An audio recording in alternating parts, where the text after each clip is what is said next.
hey folks, my name is Brad, and today I have hiked way up into the mountains of Vermont with my metal detector to this old stone home foundation. Now, I did some research on the folks that used to live here, and it seems they weren't here very long, from around 1890 to 1930. But that's still plenty of time for them to have lost a bunch of treasures in the ground for us to find today. Now, if this is one of the first of my videos that you've seen, I publish one of these every single Friday, so if you like what you see here today, consider subscribing, or just come on back next week. I'm gonna get the metal detector out and see what we can find.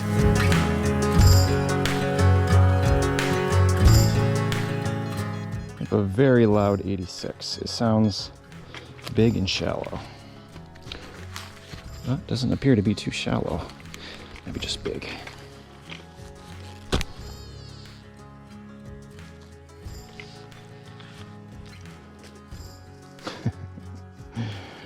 Does anybody know what was in this tin? It's hard to see, but up here there was a 3. Merry Widows. Price $1. Selected, tested.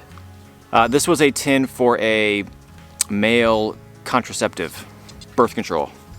I found quite a few of these metal detecting places from this age, and so I've done a little bit of research on them.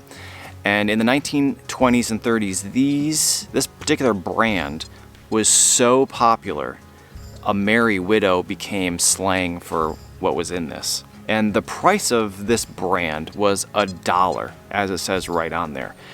100 years ago, that was a ton of money.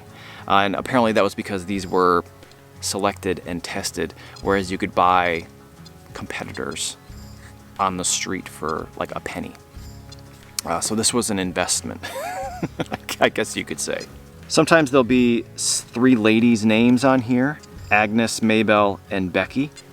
This one doesn't happen to have the names, but the other ones I found didn't actually have the price on there, $1. Luckily the contents is not in the tin anymore. But this is pretty cool. I'll put it with the other ones that I found because it's a variety I haven't found before. Not a treasure. May have been a treasure back in the day, but not so much anymore. Pretty cool though. 88, that's a nice target. Sounds deep.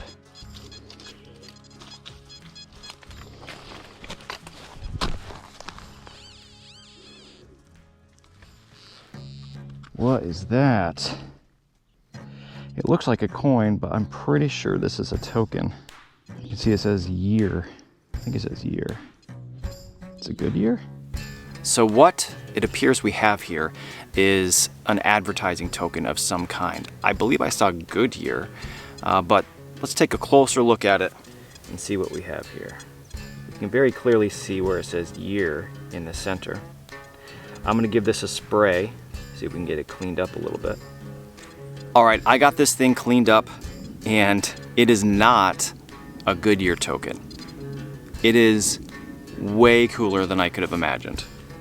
So what it actually says is good for 4 years of prosperity. 4 years of prosperity. Why 4 years? Well, because on the other side, we have the Republican elephant and the word Hoover. A lucky pocket piece. This token was made in 1928 as an advertising piece for the presidential campaign of Herbert Hoover, and as some people may remember, he was elected president, and in less than a year, Wall Street crashed and caused the Great Depression for the remainder of his 4-year term. 4 years of prosperity may have been speaking too soon. Man, what a piece of American history. A Hoover token promising 4 years of prosperity when the hardest times of the 20th century were to follow. Insane find. I wonder if this was lost accidentally or tossed from frustration. Makes you wonder. What a lucky pocket piece. Wild. One of my favorite finds in a while, for sure. So I made my way down into a bit of a ravine here. You can see that when we have a lot of water, a lot of rain, this all gets washed out. And just a couple pieces of glass right here caught my eye. And then I saw right on the surface here the remains of a bottle. And just luckily, it's the front. J.C. Byers Bottling Co., North Hoosick, New York, 1882. I would have loved for this bottle to be complete. Unlikely it would have survived in a torrent of water coming down through here. But I do see lots of other pieces of glass. I'm gonna slowly make my way up this, and I don't know, maybe we'll get lucky. Well, I did some more wandering, and this is just how I found it. I don't know if somebody has already been here and done some digging, but we have a Ball Ideal, totally intact, unchipped. We have a lid, which presumably went to it. This here looks like a half of a crock. Wow. Always wanted to find a complete crock. That's incredible. Looks like the rest of it's actually here, but crushed. And just as I turned on the camera, I spotted this as well. And over here, there's a whole bunch more glass on the surface. Little copper cup. I don't know, interesting spot. I really should dig some holes here and see if we can find some more glass and bottles and stuff. Definitely gonna take the mason jar. Man, maybe there'll be a whole crock in here somewhere. It's a bottom to another mason jar. Probably that one. Interesting.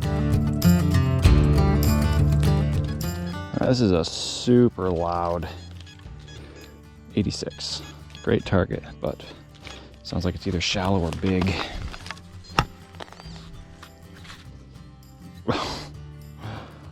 Wow.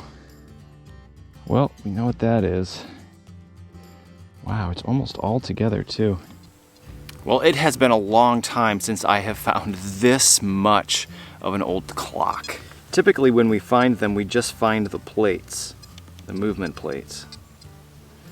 Generally, the movement is long gone, but you can see pretty much everything. The hands are gone, unfortunately, and the face, but this here, maybe you can see it's the iron spring, the main spring that would have been wound with the key, which is still intact.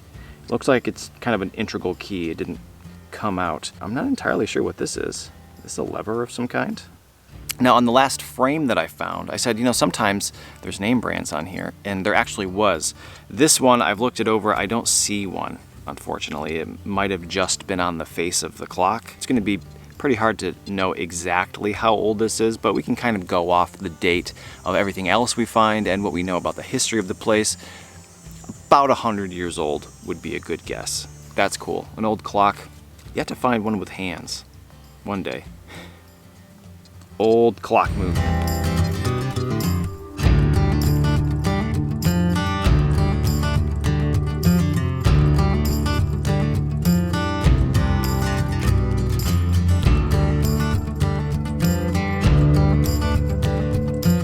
This is a super loud 91.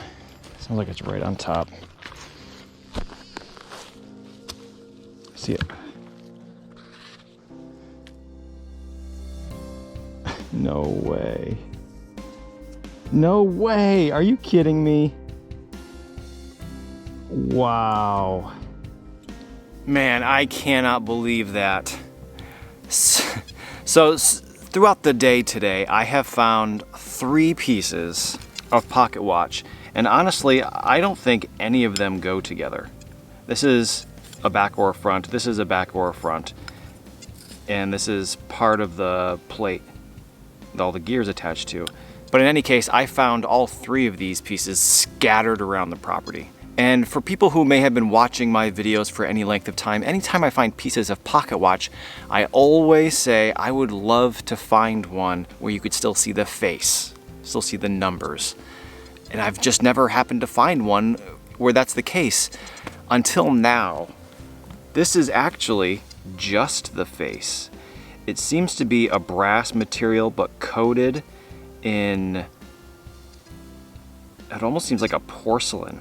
And you can see there in the center, Waltham.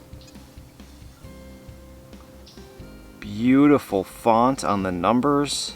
Unfortunately, I don't know where the rest of it is. It's just the face, but that's okay. It's a piece of a pocket watch I have just never found before, and it's a beautiful one to be my first. Looks like it would have had a couple hands on there. One down here, one up here. What a surprise. I didn't even know you could find just the face. Naively, I thought maybe they were a paper material or something that just didn't stick around very long, but now we know that's not true. Now I want to find a pocket watch where you can still see the face, all complete. Maybe one day, maybe today. Awesome find. So cool. All right, kind of in a washout here. Got a very loud, inconsistent 94. It's very choppy.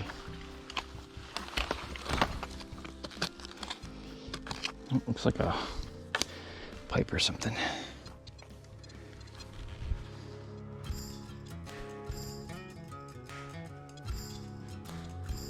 Huh.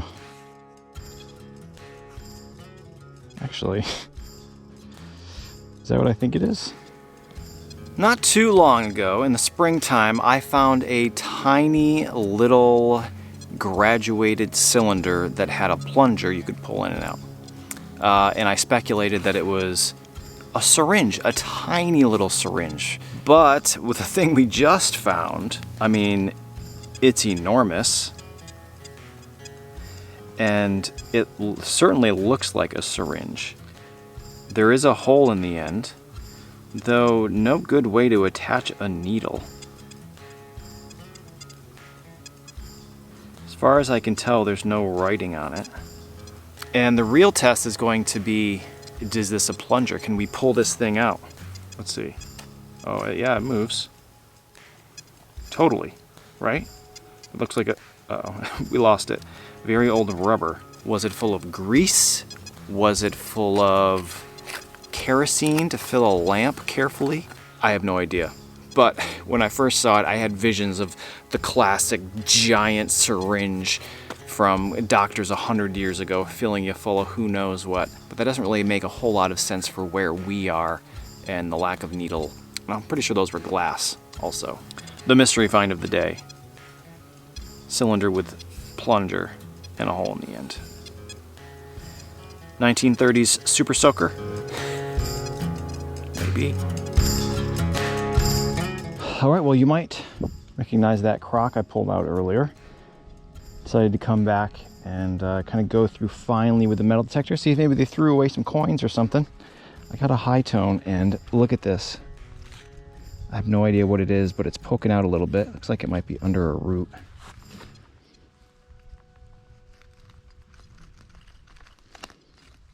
What?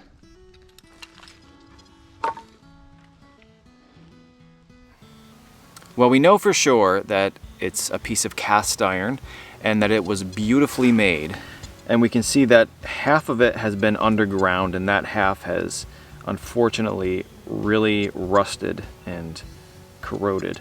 But the side that was out is beautiful. And I grew up in a house that burned 2 or 3 sterling oak coal stoves. We burned wood in them in the wintertime for heating up the house. But that's the first thing that I thought of when I saw this, was the cap to one of these beautiful old coal stoves. Now, another thought I had was that this was the base for maybe a lamp of some kind, but these don't appear to have been sitting on the ground. This looks like a cap. We have hearts, what looks like flowers. Now, if you happen to know for sure what this came from, please let me know, but best guess is a beautiful stove, keeping the family warm up here in the cold Vermont winter. I will do my very best to get this side looking back like this side and put it on display. What a cool find.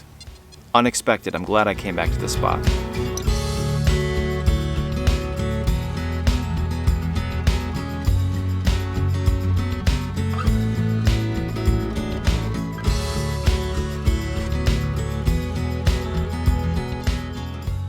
$75.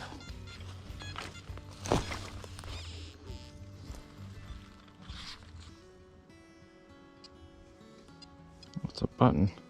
Brown beach jacket. Okay, well, never found one of those before.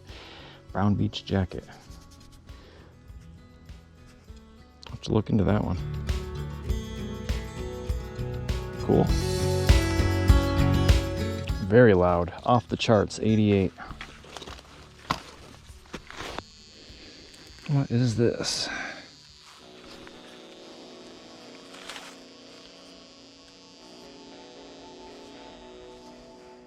Whoa. What in the world? Did you just see what I just saw? When I first pulled this out of the ground, I saw this and I thought it was like a hose sprayer. But then I flipped it over and I saw a face staring back at me. That's like a cherub or something holding a bucket on his shoulder. Let me get this thing cleaned off best I can and maybe we can figure out what's going on here. All right, well, I can make out what's going on here, but I still have no idea what it is. We have what appears to be a cherub, a baby, eating what I think is grapes, a barrel of grapes, and we have a sheep, or I think it's a sheep, getting a bite also. His legs come down, but it does seem to be broken. And I'm on the fence whether this is a functional thing. Did this have a purpose other than just being a statue, or was it just a statue? It's made out of a non-ferrous material.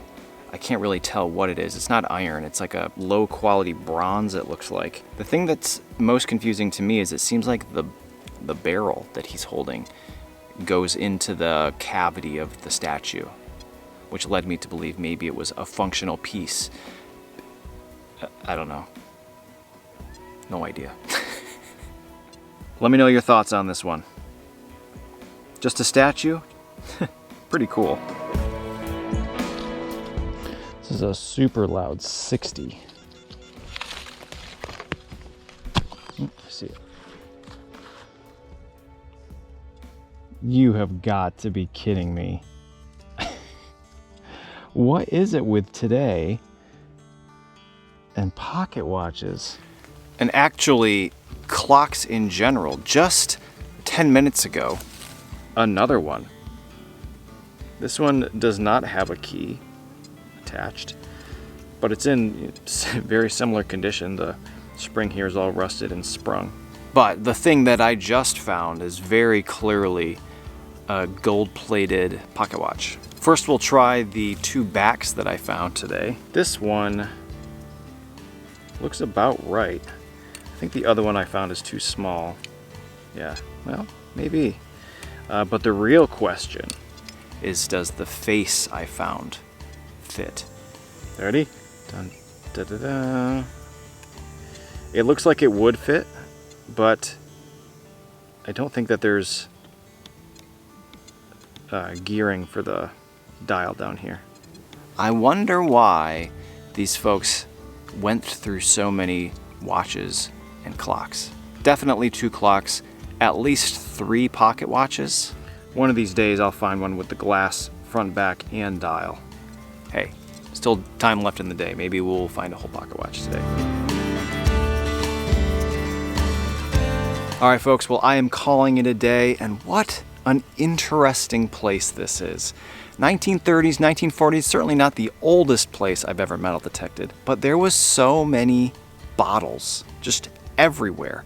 Every once in a while I would take a step and it would feel a little bit glassy under my foot, move the leaves away, and there would be bottles there.